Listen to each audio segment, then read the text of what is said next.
Hello and welcome to Connection Matters podcast today. I'm Leona, and in this episode, we are diving into a conversation that I think will speak to anyone who's ever felt the pull to seek something deeper, something Mm. more real and alive than what we were told life should be. My guest today is Annette Knopp, a meditation teacher, counselor, and author of Mystic Nomad, a woman's wild journey to true connection, which I love the title of this book. Her story spans continents and decades, from early years of spiritual devotion and adventure to the painful reckonings that come when ideals and power become entangled. What I love about what I know about Annette's work is the honesty with which she names the illusions of the spiritual path, the ways that we can lose ourselves even while trying to awaken, and how she's come to understand healing and connection as something profoundly human and tender and embodied.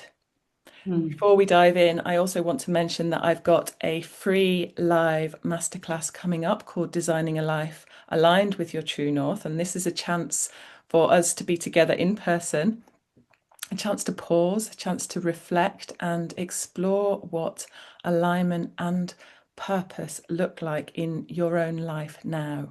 And you can find the link to sign up in the show notes below. So let's get settled in. Maybe we can take a breath and just feel your feet on the ground. And you can find, this place of connection, even though we are far apart. So, Annette, welcome to the podcast. How are you today? Right now, with that introduction, I feel already in a yummy space. Well, it is lovely to have you here with us in this space. And um, I guess I'm going to dive straight in because you described a powerful restlessness Mm. that led you to leave everything that you knew behind. And I'm really curious about what the deeper longing underneath that impulse in your life at that time in your life Mm. was that set you out on this journey. And maybe we can Mm. start there. How does that sound? Yeah. Sounds great. Thank you. So the restlessness, I think, or what I feel is sort of that restlessness that I feel from very early on was that sense of that something didn't match up. My inner experience with what the surroundings were saying, how life should be or how life works, there was sort of a jarring sense. And the restlessness was also actually quite a profound suffering already as a very young age. I came from a very complicated home, and also the neighborhood was not particularly safe. I started to become sexually abused by older men in the neighborhood at age 8. And the only sense of solace that I could find, or something that matched my inner experience, was when I was out in the woods. And luckily, I grew up not exactly completely rural area, but at the edge of a little suburban place, and behind my backyard was like a huge forest where I could get lost in. And it helped that a childhood friend lived on the farm, so I was out there with the sheep and the goose and the ponies and cleaning stables. So that was something that sort of matched, and it made me feel home. But the rest of my experience was primordial, a really deep lack of belonging. And I think what drove me then was that lack of belonging and trying to find a belonging in the world or with others or something that would make sense. So I think that was really driving that profound sense of I don't belong. Mm, And today I know with all the studies I've done and trainings that it's actually for anybody who's listening, it's for many of us the earliest developmental trauma that is possible is this lack of belonging, this sort of that there's this implicit sense like you don't understand why you dropped on this planet, or that you grow up in the wrong family, mm, and I think that's what many seekers actually often have. And we can say, wow, that's a profound pain, and it's takes very long time to actually unwind that and repair that. But on the positive side is, of course, is always suffering or crisis. They push us to look for something that is beyond our everyday life. And so I think, yeah, that was the start. mm, And also tremendous curiosity of how does this all work and what is life about and who am I really? So yeah, these fundamental questions that some mm. of us just, have from early on. Yeah. Yes, it's so true, isn't it? That there is, unless we were lucky enough to have, you know, the a secure foundation to Mm, grow up from, which given the culture of disconnect and mm, inherited trauma that so many of us, I think I would mm, say all of us are living within, it's really hard to ever have yeah. that. And this need for belonging is so powerful. Mm, And somehow some of us manage to find a life that might look mm, good on the outside, but mm, unless we've actually mm, really addressed the root causes of the problems that we experienced on the way to that, it mm. often looks nicer on the outside than it feels on the inside. Yeah. Yeah, it's the difference between fitting in and belonging, Mm, right?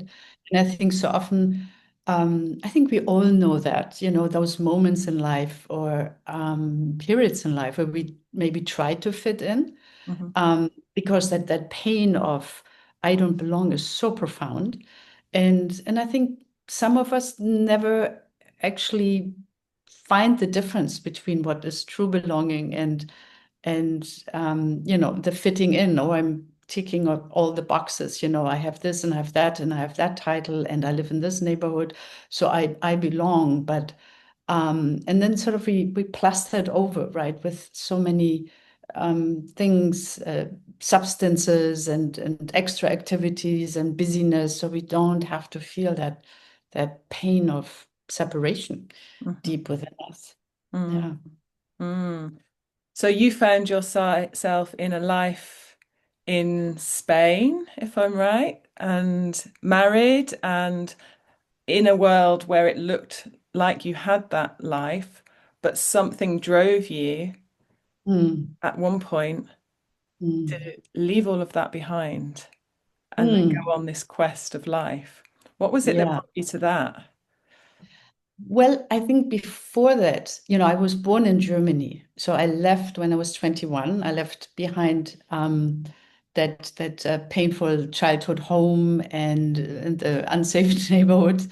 And there was also, I think also what also made me feel I didn't belong was the German culture, which today I have appreciation for.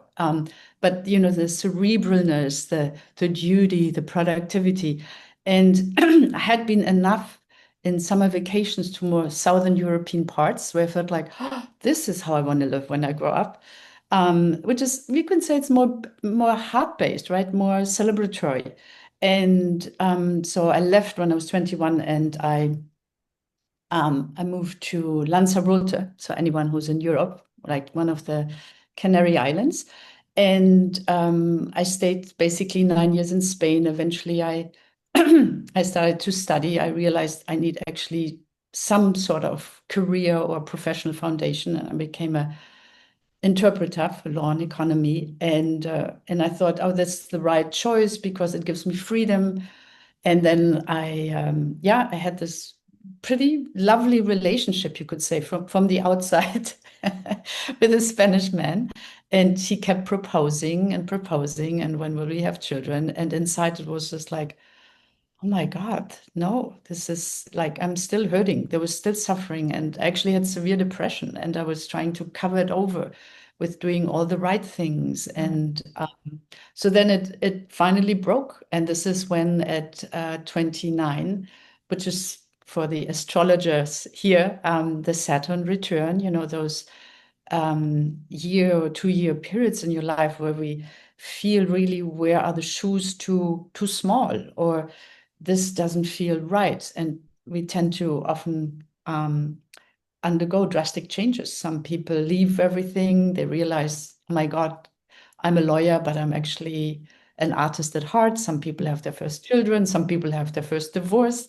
So, and for me, it was leaving my idyllic, perfect life behind and strapping on a backpack and reducing all my belongings. And off I went to India.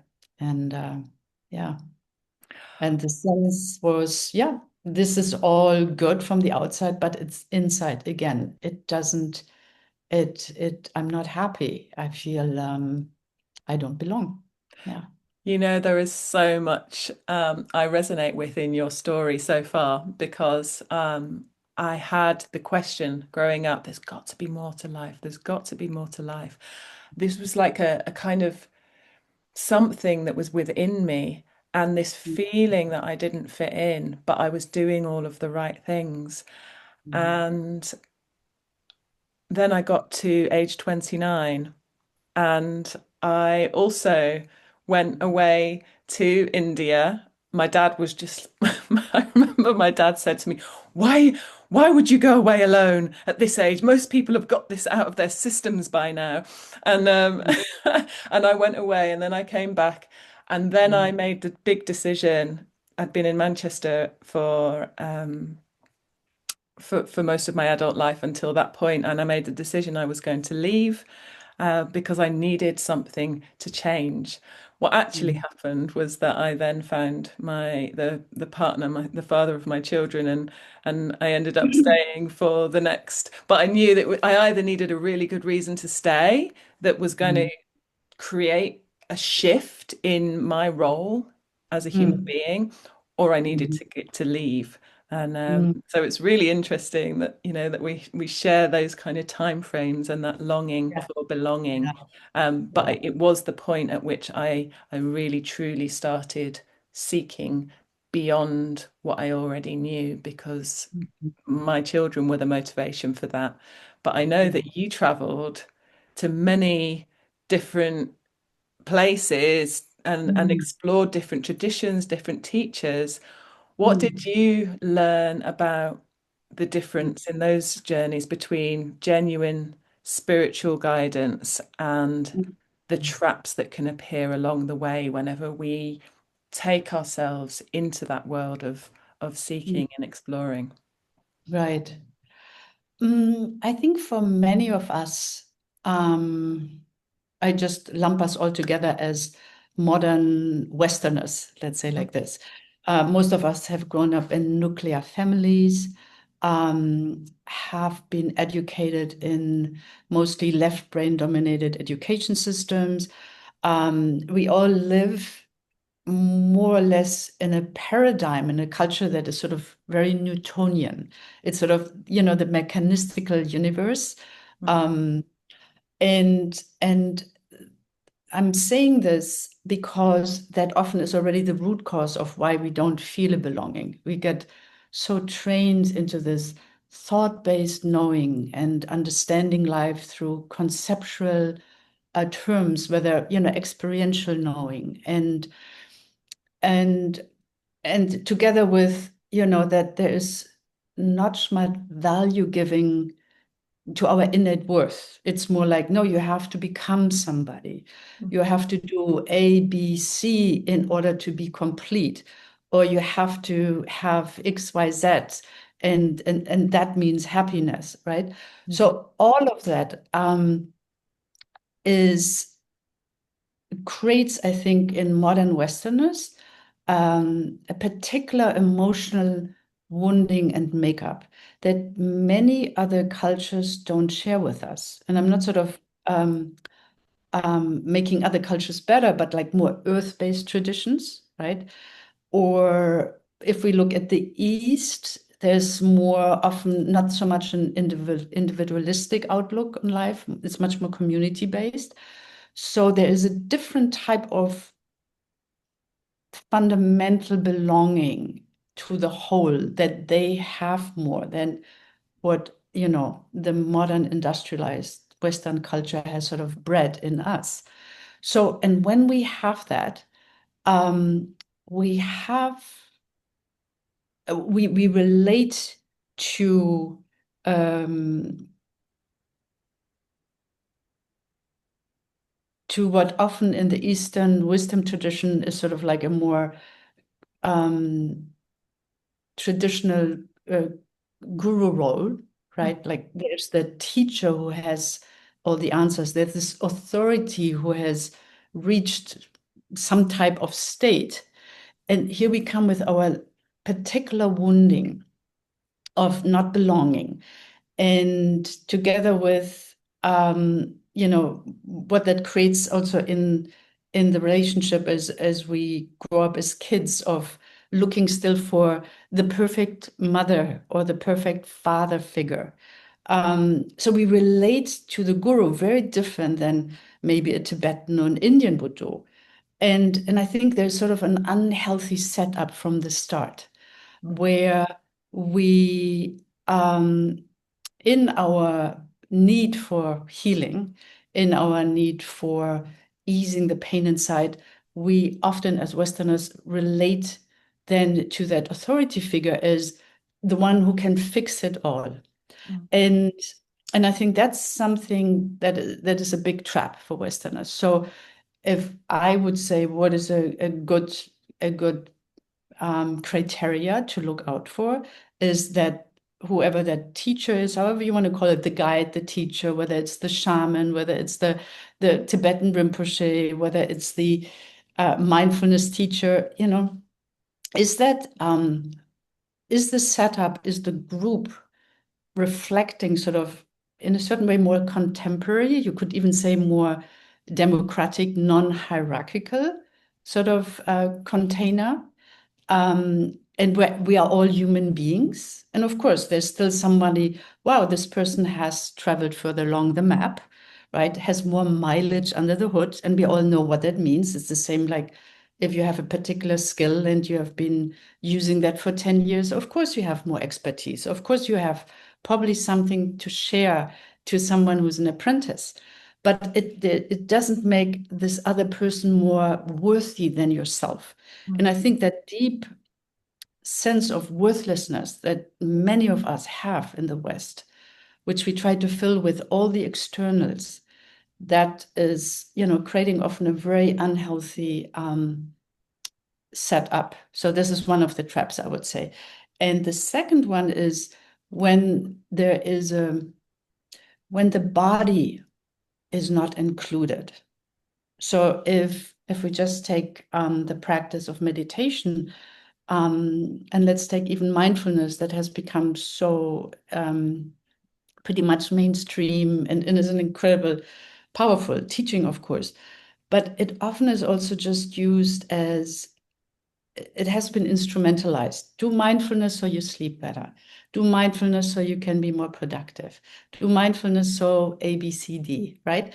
And but they've ripped it out of a mandala of teachings, which is all about the sacred, about, what is the source of the sacred within, how to connect with the sacred without. And mindfulness is one particular element in that. So and often, again, with us in the West, we already have this incredible big split between mind and body, which is pretty made up, doesn't exist because even neuroscience, right, shows us like this is like an integrative whole. And So when we then go to teachings who again just use something as a goal to get somewhere, or are teachings where we meditate and think it's just something I do with my mind, then again, another split is happening. I don't even belong in this body. So I think that's another trap. So it should be embodied, should, but in the best way, there's really practices or there's um, some way of really bringing us back to the body, and also this humanizing of our experiences, and that we all have innate worth. So Mm. yeah. Oof, yeah, there's so much in that. It's interesting, isn't it, how sometimes there's so much available to us these days that we can access. Mm. Thanks to the ability that we have to travel to different parts of the world, or even through our screens or through the people who have done the traveling, who bring to us the wisdom and the depth of knowledge. Um, we can experience ways of being that have traveled through time, through many different cultures, but somehow the idea of, to use meditation as an example, meditation becomes the end rather than something that we might include as part of our way of life that enables us to Yeah. have that deeper connection to Mm. who we are within the landscape of life as it is Mm. around us, and to all of that. So yeah, I really really relate to that. Have One of my teachers would say that um, you know what happens when you get to that point within meditation and within mindfulness is that's the point where you then start to interact with Mm. consciousness, with the interconnected web of Mm. life, not Yeah. the point at which you feel like you're there and you're Mm. enlightened, or you've achieved Right.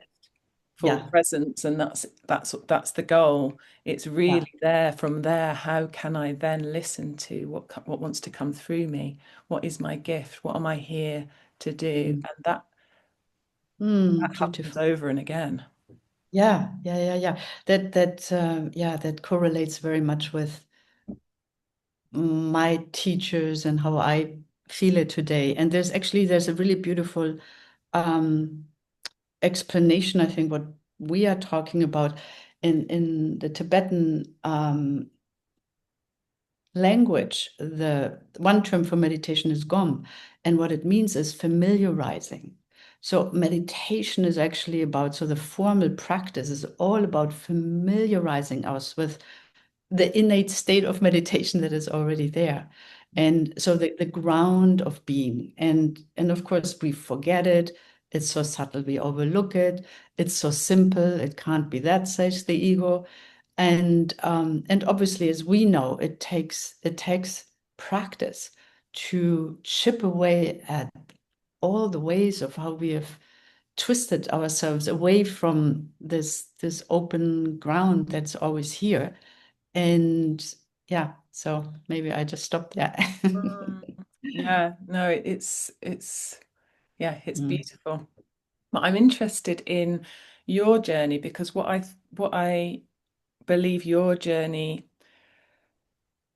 reflects is the journey of life that we're all on. Because what I understand from your experiences is that whilst you've explored some and had some really amazing openings and um, opportunities to go deeper in different traditions, you've also had some real challenges along that path that have Mhm. had you really question your own um, faith and belief in the Mhm. nature of connection. Would you say Yeah, more about that? yeah. So the first thing that always comes up is, I think maybe, when people, when we hear about someone else's path, there's often like, oh, I should have done it like this, or I should have done it like him. And so the comparison, I just wanted sort of to point it out. And I think my path and my unfolding, and of course it's still unfolding, there's no end for me, um, is has been very adventurous, and that's a little bit like my nature. I've been always more sort of, okay, I'm afraid, but I go anyway. And also routine was something I hated with my guts. So I just wanted to throw it out because we can have a profound path being married, having children, right? So it's not all, wow, I need to go to India. Wow, I need to do all these things. So, and actually in the Upanishads, it said the highest yoga is to be married and raise children. So they want to really get away with it. There's not this idealization of somebody who's just a 100% full-time contemplative or cave yogi, you know. So I think this familiarizing with the ground and finding belonging within and with the larger web of life is something that we can actualize in all circumstances. But the challenges that I faced had a lot to do with the unresolved trauma in my own psyche and my own body. And, you know, coming back a little bit to what you say, what are the things that we need to look out for when we um, meet a teacher or commit to a particular spiritual practice? I think it's really important that there is some basic understanding, not that the teacher needs to be a full-time trauma therapist or something, but that there is an understanding that trauma or psychological development is as important as the developing spiritual maturity or as developing or as having a really good connection with that ground of being.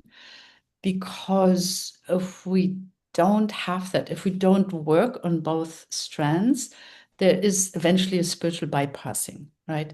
Where we use our even genuine spiritual insights or we use our spiritual practices as a way to cover over, suppress, ignore, you know, the pain that's inside. And so we're looking for one hand, you know, I often say, you know, spirituality is allowing us to find that which is already free and is untouched by all the calamities of the world, is undisturbed by the trauma. Um, but at the same time, how spirit expresses itself through us is, of course, depends on like how clear is the system.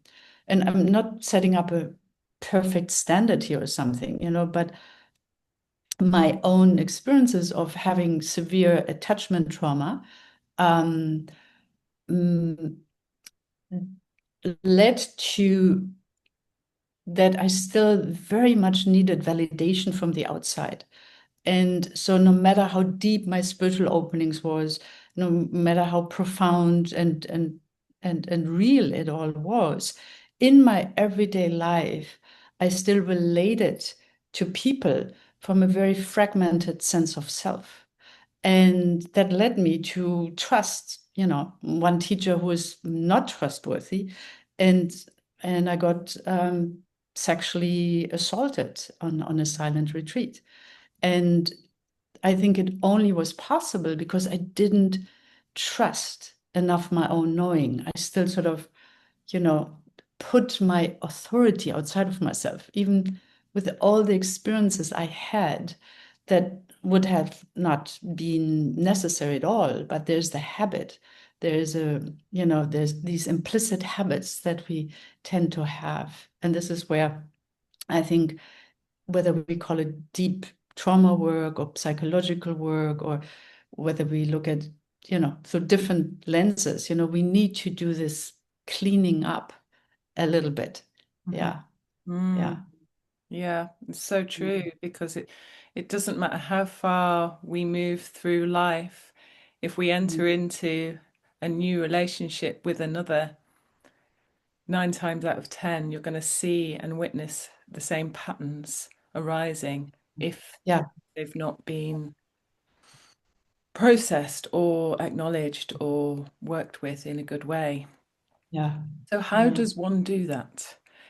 People understand, I think there's many people who are listening to this podcast will know that the inner work is where it's at. This is what we need to do. But how do we do that when we are Mhm. really often grieving and suffering for Mm. things that have happened in the past? Sometimes we know about and sometimes we don't. Mhm. Mhm. Mm.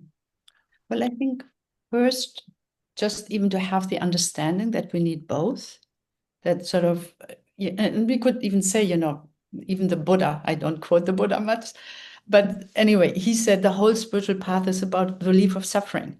There's no talk about enlightenment and this and that. This is something that, got propped into it later, even though there's a fruition to the path, but it's all about relieving suffering. And I think there are there least need to be these two elements of, the practices or the path or the tradition or the understanding. Something in us is already whole. Something in us is free of pain and undisturbed. And to uncover that, this is why we do spiritual practices, whether it's a Sufi practice, whether it's a shamanic practice, whether it's, I think we all have spiritual temperaments and we feel an affinity with one path more than the other. So this is really important. It's not like, this is the only path. But then the second thing is, as I said, as modern Westerners, we have more emotional wounding than more earth-based cultures, more community or child-focused cultures. So there's also having uh, a therapist, knowing, or parts work, having sort of a practice and understanding that helps us to work with our inner landscape and to work with those, this protecting parts and the small self. Mhm. And how can I sort of build up a connection with those parts within myself that maybe didn't get back then what was needed? So, and that's not necessarily, what you will find in a meditation path. So I think we need to have these two elements. Mm. And I think doing just one is doing us a little bit of a disfavor because we can go to therapy till the cows walk on the moon.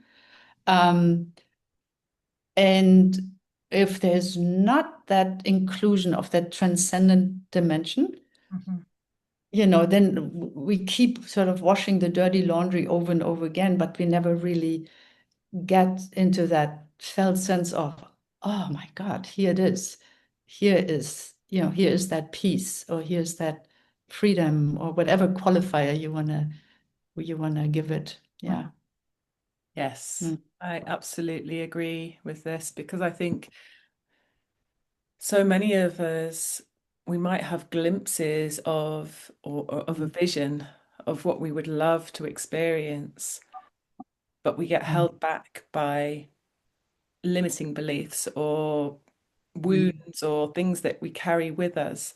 But if we Yeah. don't have the vision, and so we do need to do that work to really understand those parts of us that need a little bit more tenderness and tending. But if we don't have the vision, then we have nothing to pull us forwards, nothing to aspire Mm. to, nothing that enables us to see the vision beyond Mm. the vision of what we are in, and Right. to have that connection to a higher self or Yeah. or a true Yeah. self, or however we want to see that. I call it my Mhm. shining self, the one Oh, who who I sees clearly and who love it. who actually is able to make good decisions based on the realization of the interconnectedness of all things. Um, Beautiful. Yeah. yeah, powerful stuff. Yeah. And then what I understand from some of your work and some of what I've read is that part of the way that you have grown through some of the challenges that you've faced is through a deep realization and a strong commitment to being with Mm. pain, being Right. with those those challenges rather than trying to sideline them so that Mm. you just step in. It's kind of what we've been saying. Um, Mhm. But Mm. in these times when we're also experiencing the despair and the collapse of the society that we've always known, um, Mm. what is it that helps us Mm. to stay with that, with the Yeah, darkness, rather than bypass it or try to yeah, fix it? yeah. Well, I think we need a split approach in a certain way because, yes, it is absolutely true to nurture our capacity. We need to nurture our capacity to stay present, be present, hold hands with the natural element of life, the sadness, the grief, the pain, the adversity, right? So that's one part. But also sometimes, and then I'm going more to your question more as a collective, um, it is some pain identities in us have been so well rehearsed for so long that sometimes it's really important also to create a linkage, sort of like, let's say there's a particular situation where every time you go, I'm making this up, every time you go to the library, the smell, the library person who sits there with the glasses who looks very grim at you, it activates like an old childhood wound in you. And so instead of just always feeling the pain of that younger part in you and holding her hand, yeah, that's great. But sometimes it's also important to make a linkage, which means you touch base on it, you feel it, and then you link it to an experience where you feel more like your shiny self or Mhm, more like your adult self. So I'm bringing this in because in many of the online meetings I do and also group teachings, we look a lot at how can we be a witness to what is going on, but without going numb. mhm, And this requires from all of us a really careful titration of how much can I expose myself to certain stimulants in everyday life. So the extreme is when people say, "Ooh, I can't deal with all of that. I need to take care of my peace. I don't want to know what's going on in the world." mhm, Um, it's interesting. There's some research that these people, but that approach is often coming. There's already so much anxiety and unprocessed emotional turmoil within us. It doesn't necessarily lower their anxiety or lower their dread about what's going on in the world. And the other extreme is like and I've been in that extreme of like reading voraciously, oh, this is going on, that is going on, and being very empathic and sort of really falling off the edge and just being drowning in despair and hopelessness. So there is this middle way of where, for instance, at the moment, I look over the headlines of certain news outlets. Maybe I read a longer piece, but I carefully dose how much do I take in so that I still can stay present with what's going on without dissociating, without going numb, and without drowning in hopelessness. And coming back to what you said about the shiny self, that reminds me of the Dharma talk of one of my favorite Buddhist teachers, who said, no matter how dark it gets in the world, you need to stay with your inner spark. This mhm. is the most important practice. So that shielding of that flame and feeding and tending to that place within us, whether we call it warmth, compassion, openness, again, is really fundamental. And then this careful, titrating and noticing what effect does it have on me when I look 2 hours on Instagram. And yeah, I'm tuned to all the right channels where they tell me what's going on here, where it's going on, what there, so I'm informed about all the suffering, but then I'm rendered into apathy and I'm actually not having any skillfulness and how can I be part of the solution? So And I think this, yeah, this sort of Yeah, checking, yeah, yeah, yeah, yeah, what do we consume and how do we consume, and yeah, yeah. mm, Yeah, it's so important, isn't it, that we have some consciousness around this and make a choice. Because yeah, we can either do that thing, like you say, of saying, I can't deal with any of this, I've got too much going on, which, you know, mhm, one could say has been orchestrated by the powers that be, that we are so busy mm, that we can't actually yeah, activate in order yeah, to make a yeah, change, the change that yeah, needs to happen. But at the same time, if we close down so much, it's not mm, it's not like we don't know it's happening.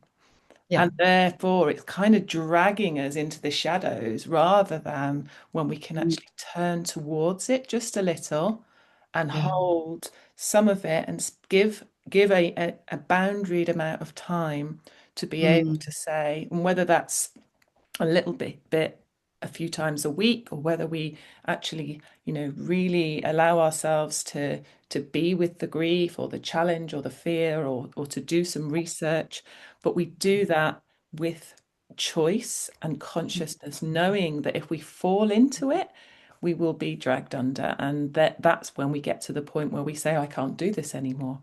And yeah, yeah, it for me, actually, I did do a little bit of I can't deal with this whenever, for example, what's going on in Palestine now started. It didn't start actually 2 years ago, but when the rising up of the elevating of the challenging situation there came about, I didn't look at it for over a year because I had other things going on. And then I found myself feeling more and more and more challenged, but without really having the words or the research or the understanding fully of what was going on this time round. And once I gave myself the space to look at it, it actually empowered me to make mm, choices that helped me to feel clear about my standpoint in this and yeah, who I want to be as yeah, humanity makes a mm, choice about whether mm, or not they want to stand with the sacredness of all life or not. yeah, And it's mm, it's a much more empowered place to be, even mm, though I've spent more time crying about it in the last 6 months, for example, than I had the previous time. But mm, actually releasing and having ways to, in my small way, do something actually helped me to feel more empowered. And mm, um,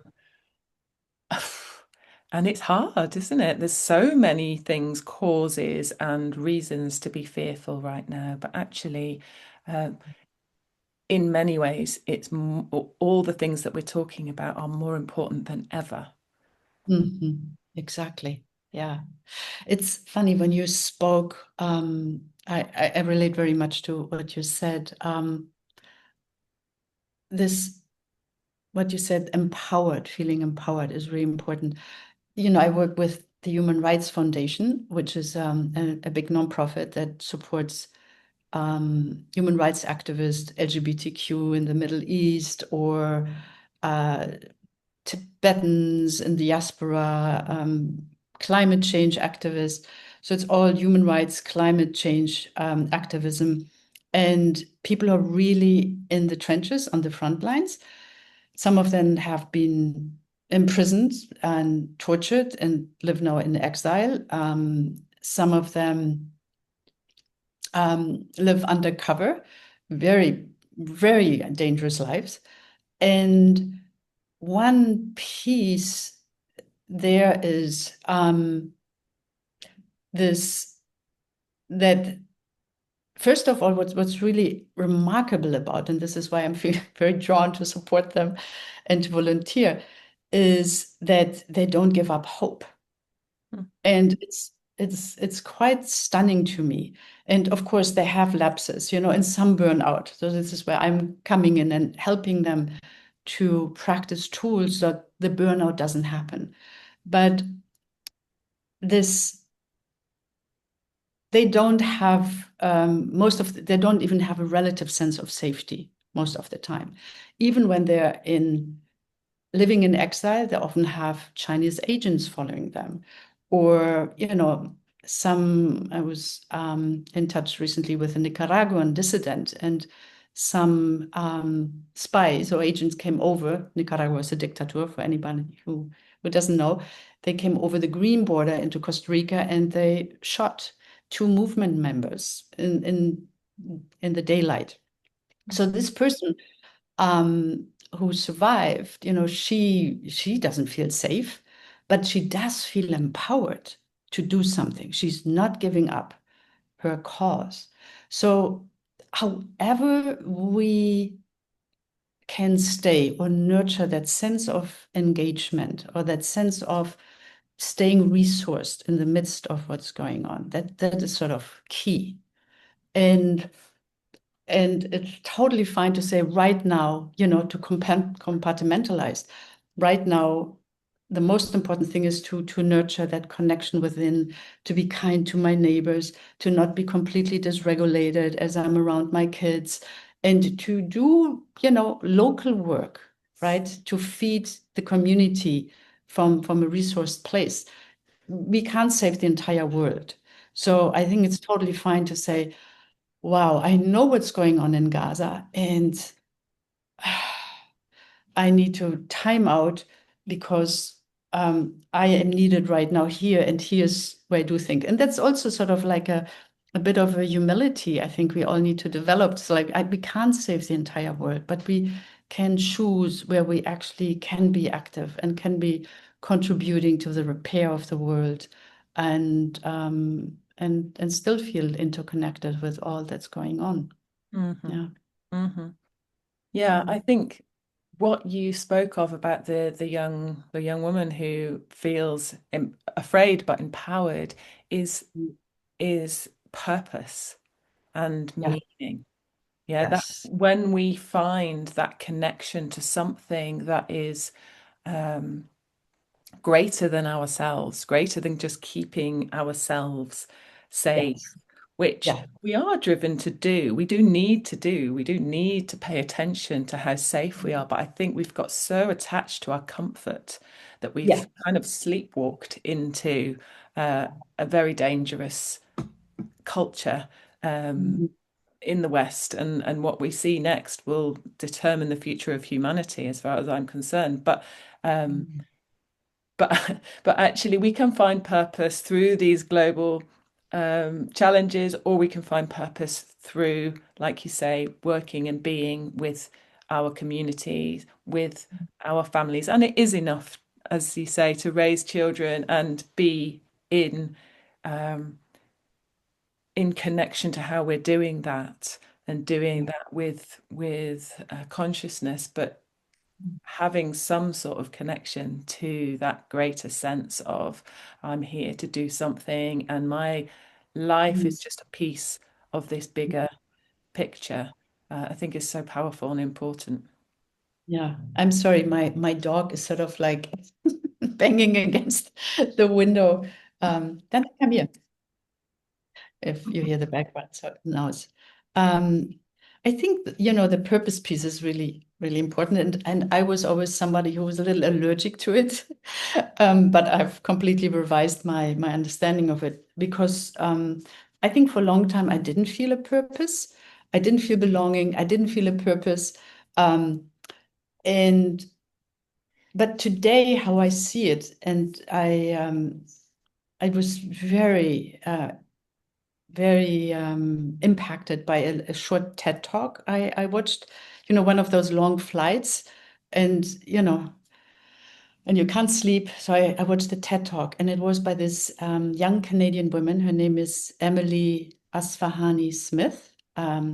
And she spoke about the four pillars of meaning in our lives. And it was just so fabulous.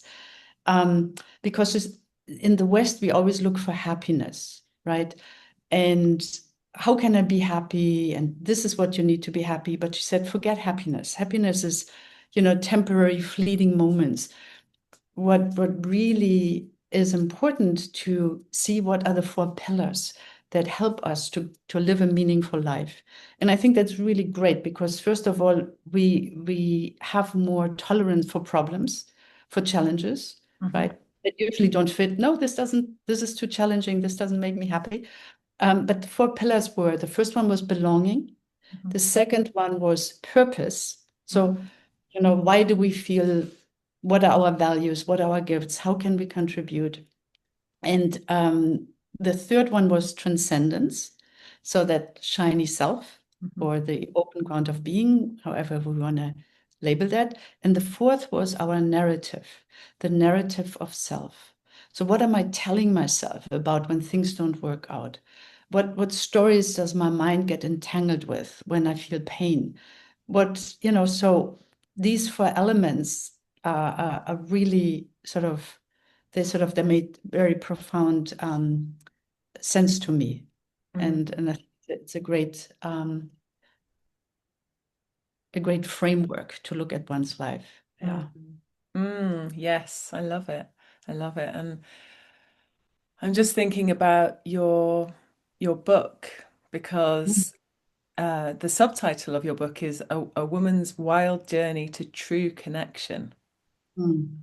So what does true connection mean to you now?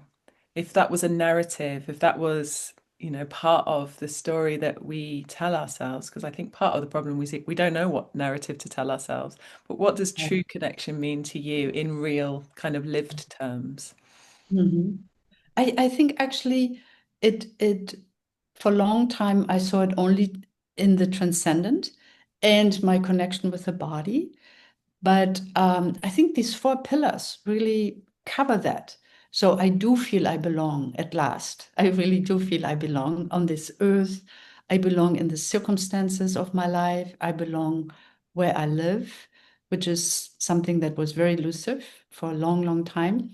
I do have a purpose. I have really solid access to my transcendent, to the transcendent dimension, and the narratives are really important.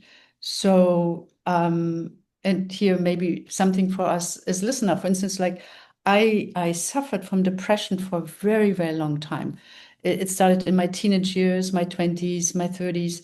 And one thing that was really important, apart from trauma work, was really looking at the thoughts that I continuously, automatically would get entangled with. And depression, I think, is something that is quite prevalent in our Western society. And I have found that a really good way, apart from meditation, where we see, okay, this is just a thought, but actually also examining what are these sort of like the storylines that always run in the background Mhm. and picking them up and writing them down and refuting. They're obviously often so irrational, so untrue. And if you do that every day for sort of 10 minutes, automatically sort of clearing that out, you drop more into an authentic connection, not just with yourself and that wordless knowingness, but also, the blinders fall off. And there's this automatic sort of felt sense of being in this seamless field of what's out there. So yeah, so that's Mm. Yeah, I mm, love that. I know it reminds me of a time when I tried to write down every single thought that I had for for like an hour yeah. at a time, which is amazing. And it's such a strange thing because Yeah. once you start noticing them as thoughts that just come in, um, Mhm. and then bring them into the light, Mhm. something really strange happens. And I think that's similar to what you're experiencing. This ability to connect with Mhm. the being beneath those thoughts so Yeah. that we can encourage those thoughts to be uh, less in control, I would say. Yeah. Yeah, exactly. Yeah, they can continue to dance in the periphery, but we don't get as entangled anymore. Yeah. Mm-hmm. Yeah. Mm-hmm. Mhm. So, before we go to the end of the podcast, I'd just love for you to share a little bit about your book because I know it's going to be released soon. Is that right? Uh, Yeah, October 28th. Yes.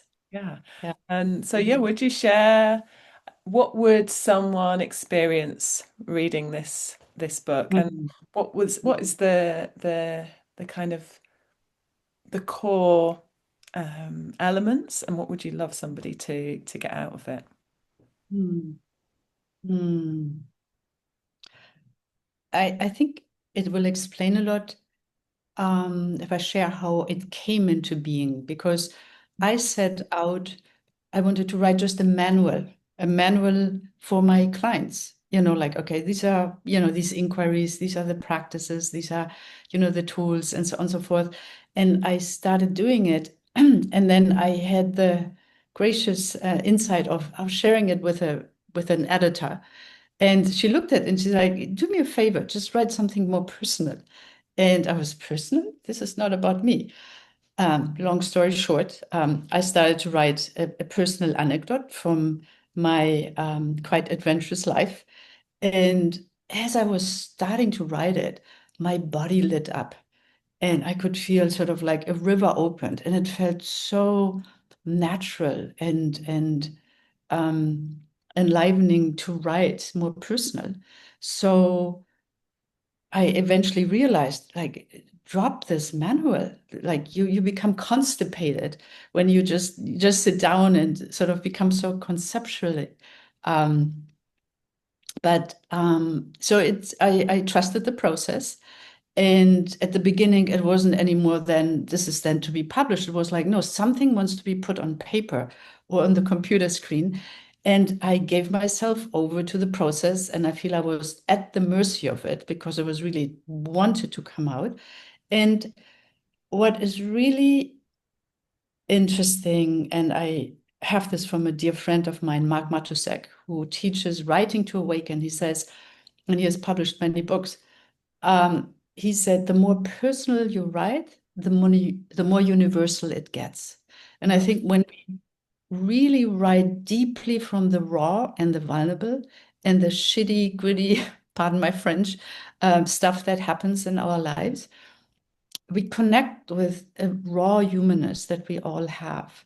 And I feel at this age, we should sort of get away with all these, the expert and the one on the pedestal, but just like, oh my God, we all having a human experience. Mhm. And, and I think there is some value in sharing it. I think if you have had severe trauma history, are in a major crisis, um, this is sort of like a book I always felt I would have wanted to read back then when I was in the dark, because it is, I think it's inspirational.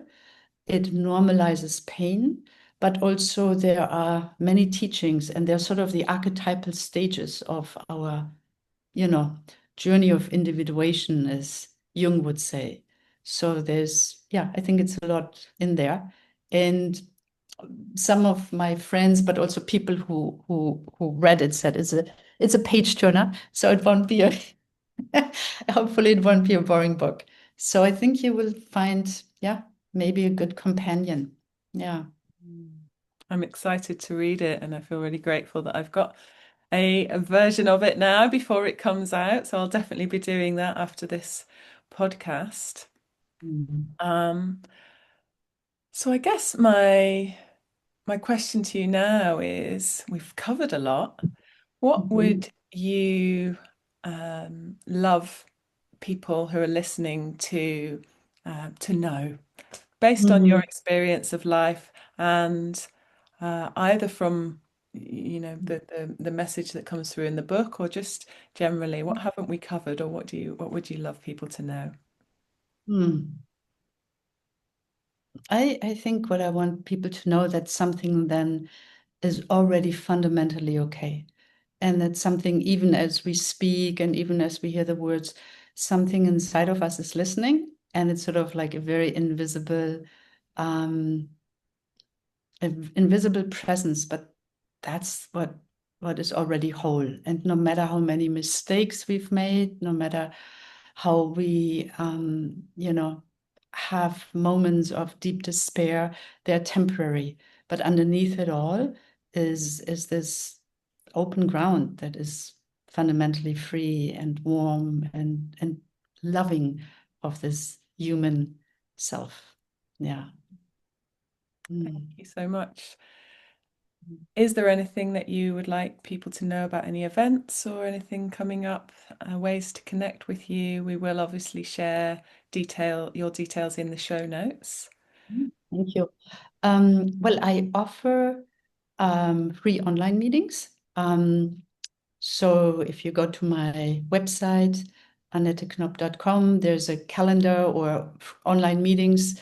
I tend to share them more often again. I pause them a little bit also to get through the hump of publishing a book, which is so laborious. Um, and then I do retreats. I offer retreats. Um, there's one coming up in in June, which I co-teach with a woman from the UK. It's called uh, Igniting Sovereignty. It's a women's retreat, Igniting Sovereignty, Soul, Spirit, Soul, Soma retreat, because I feel women, we need to ignite that sovereignty. We culturally have been disconnected from that embodied self-dignity and inner authority for, yeah, for a long, long time.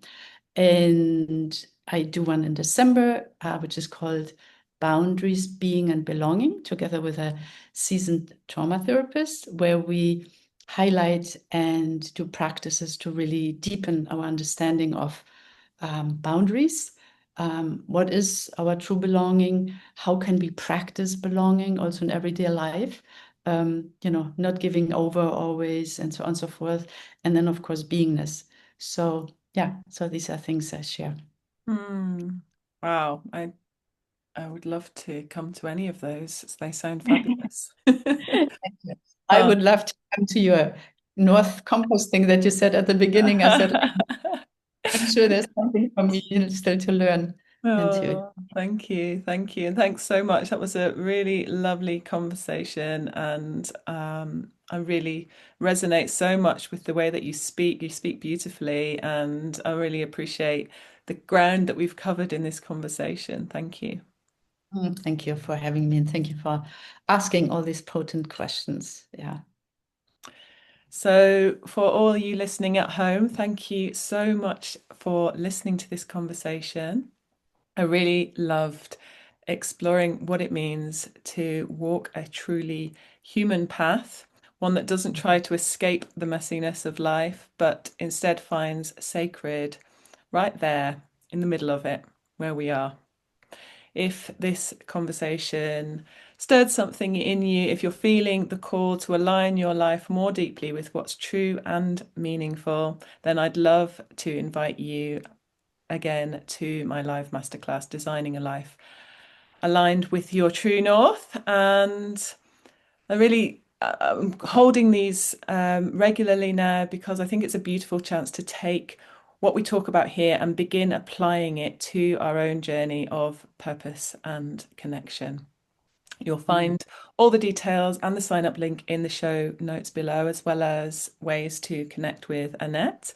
And as always, if you found this episode nourishing, please do share it with someone who might need it too. Please also rate it or leave a review on Apple Podcasts or anywhere that you listen, because it really does make a difference. And we all know here that connection matters. So until next time, take good care of yourself, stay connected, and keep listening for what's true. Lovely. Thank you.